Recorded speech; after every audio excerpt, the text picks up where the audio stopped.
What is really important? I'll talk about that in just a second.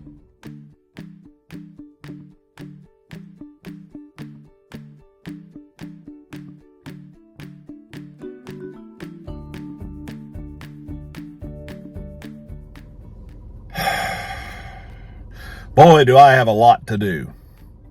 I've got to get my stuff together to end this week.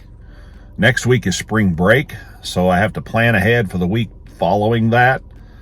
I have some paperwork that I need to do for my mom. I did some paperwork for her yesterday. I have some forms that I need to fill out to take care of some mechanical devices that I own. I have a lawnmower that's being repaired. I have some things that I need to fix at my house. I have all sorts of stuff to do. Busy. So much so that I make myself a list so that I can go through and cross off what I get finished so that I don't forget something. You ever had so much to do that you forget like some of it? When my wife tells me to pick up some things at the grocery store, I limit her to 3.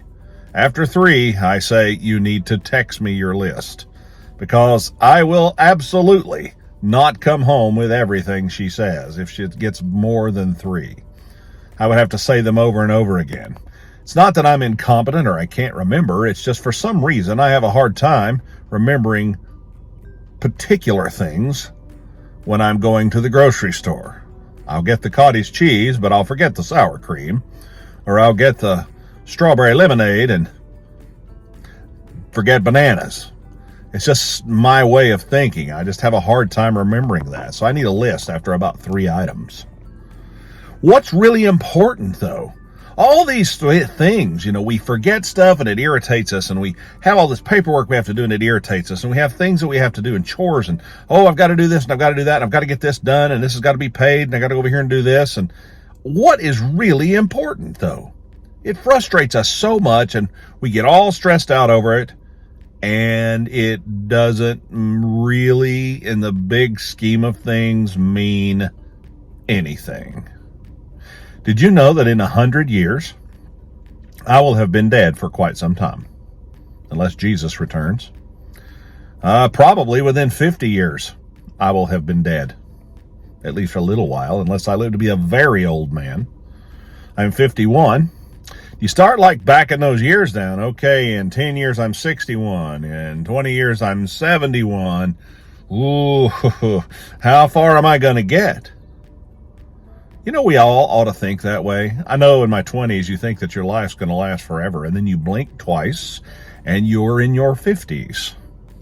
So I tell young people, enjoy it now. Make now an important time. Don't waste your time on doing stupid things and getting yourself into trouble. Make now an important time to make a difference. And I think some of that wisdom just comes with age. Rare is the young person who's got it all together. Rare is the old person who's got it all together. We have to continually strive to be better all the time. And I think that we sometimes lose sight of what's truly important. We get ourselves all wrapped up in these things that are so finite, when we ought to be concentrating on the infinite. Thank you, God, for giving me a life. Please don't let me waste it. Please let me use it for something that means something. Something that lasts, something that matters, and most importantly, something that you find pleasing, my Lord. That's our goal. We want to hear those words, "Well done, thou good and faithful servant. Enter into the joy of thy Lord." Are you focusing on the things that are not important? And I don't mean we ignore those things, but are you letting them take over your life?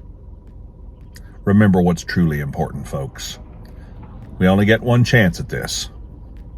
Let's work to have a good one and to get it right. Have a great day. Be kind to each other. See you next time.